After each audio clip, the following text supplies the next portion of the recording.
Hi, this is Lisa from the Backward Glance, and today is the 28th of May 2019.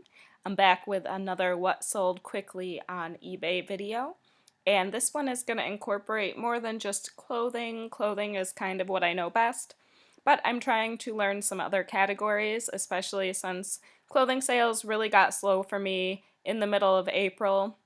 And I expect them to be slow for a few more months still, so I'm trying to learn some other things. So hopefully you can learn along with me and we'll see some of that stuff in this video.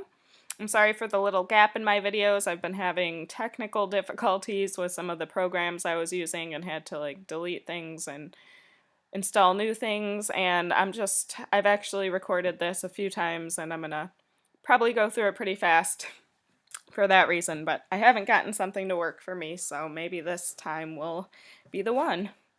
So let's start with these CC Filson pants.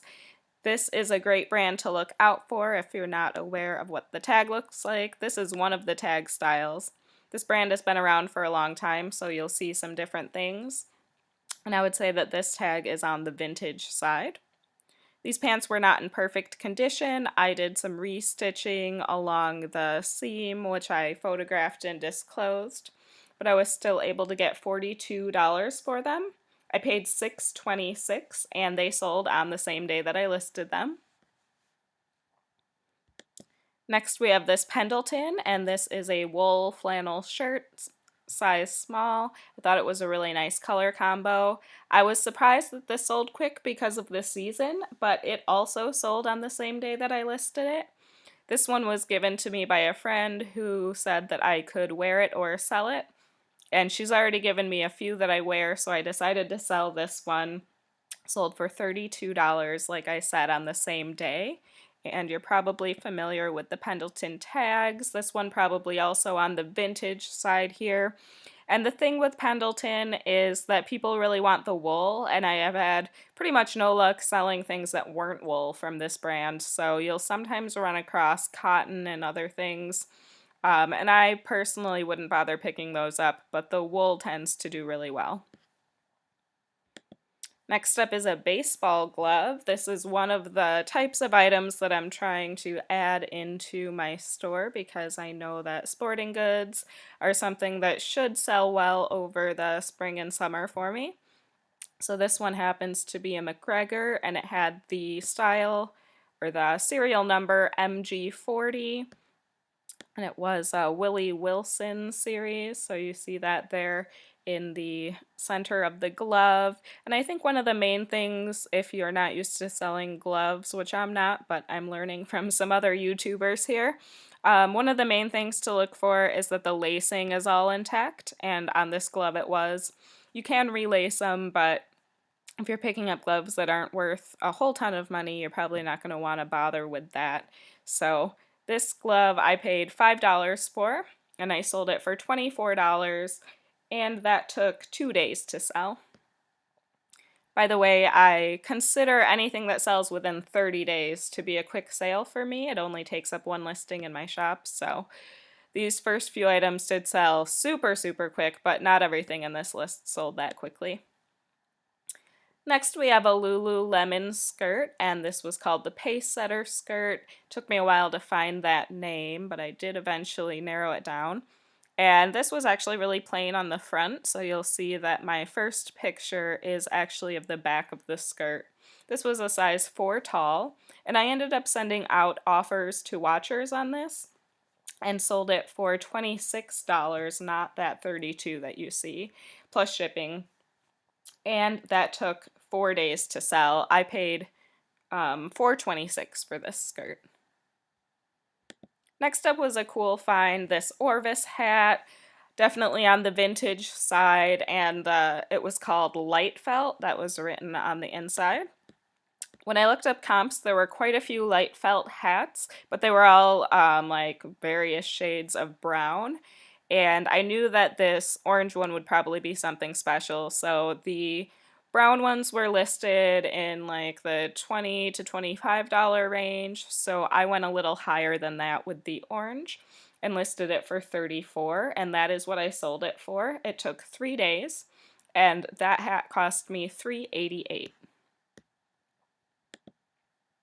Now I have this J. Jill Love linen dress, and this one was a size small, perfect for summer with the sleeveless. And I don't bother with a lot of J. Jill, but some of her collections do well. So Love linen is one I've sold quite a bit of. She also has Love denim and chenille, and then the Wherever collection. So those are the ones that I'm familiar with. I haven't done great with the Wherever, but the Love linen and Love denim seem to have a following. So I listed this dress for 28 and that's what I got for it. I paid 558 and it did take exactly 30 days to sell, so it just made the cut for this video. Next are these Keen shoes, and these were the style Newport H2. I picked these up at a garage sale, and I didn't realize at the time, but they had no size marked on them. They normally would have the size like right there. So that was really odd. So I had to kind of guess what the size would be based on how they fit me. And these are going out today, so I'm really hoping that the customer is happy with the sizing. We will see. At any rate, I only paid $2 for these at a garage sale, sold them for $28, and they took 4 days to sell. This is an item that I really don't know much about, but I do know that these Cricut cutters people get are fairly expensive, and this was like a little cartridge that gives you access to all these different shapes. Picked this up for just a nickel at a garage sale, and I did end up taking best offers on this item, so what I sold it for was actually $15, and that took 7 days to sell.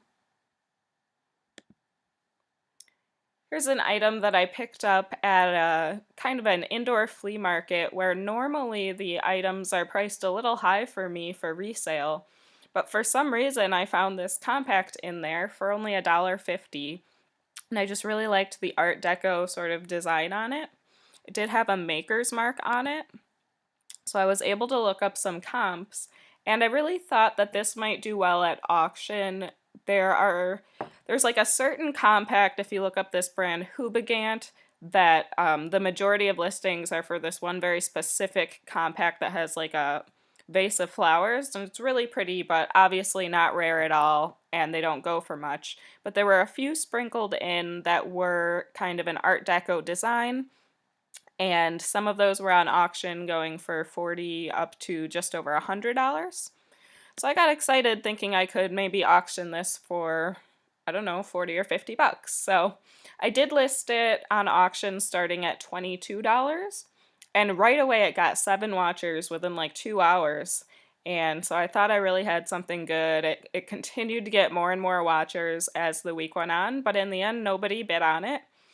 So that was disappointing. I'm really actually happy with what I sold it for though. So I paid $1.50 and ended up selling it for $32 on Buy It Now, and that was 4 days after the auction ended. I decided I would just list it as a Buy It Now, and it sold and is going to Australia. So still a really good profit margin for me, and kind of another just interesting item that I can keep my eye out for. Next up is a pair of items that I had wished that I hadn't bought. So I got these AG jeans, and I paid $4.25 for each of them, and they just weren't in good enough condition for me to have purchased them. There was nothing wrong with them. They were just really faded from being washed and worn, and they didn't have, any kind of a new crisp feel to them. They actually didn't have any thin spots or stains or holes or anything, so I decided to just list them together since they were the same size and try and sell them quick for a good price. So I listed them at $36, but I allowed for best offer and ended up getting an offer of $29, which I accepted, and that took 5 days. So I had $8.50 in these. Not a great profit margin. I have a little bit of a rule which I broke when I bought these, which is that I like to buy items where the customer is going to open them and actually be surprised by how good the quality is. And unless the item is super rare, in that case I'll go ahead and pick things up that maybe have flaws and things like that. But normally I like the items to look pretty fresh and crisp. So by the way though, if you do come across these particular AG jeans, this one in front here is the legging super skinny, and this is only like a $20 to $25 pair of jeans in good condition. But this one up here, now it doesn't want to zoom in on it, there we go, is the Mila, and it's like a super high-rise skinny jean. And in good condition, this pair can go for like $35 to $45, so that would have been a good score if I had found it in good condition. So go ahead and keep your eye out for those. And the last thing I have to show you today are just these cute little mushroom placemats. Not a lot of comps to really go off of, and I only had 2 of them, so I paid 50 cents for these, and I decided to list them for $18, and these sold in 16 days. Could have definitely gotten a better picture of those, but really cute. I'm very attracted to mushroom stuff myself. I'm a mushroom hunter, so I like to go out and harvest wild mushrooms. And I kind of love always that like 70s mushroom motif when I come across it. So there you go, that's what I have to show you today. Hopefully I have my technical difficulties worked out and I can get back on track with these videos. I welcome feedback and comments, and I really appreciate you watching. Thanks a lot.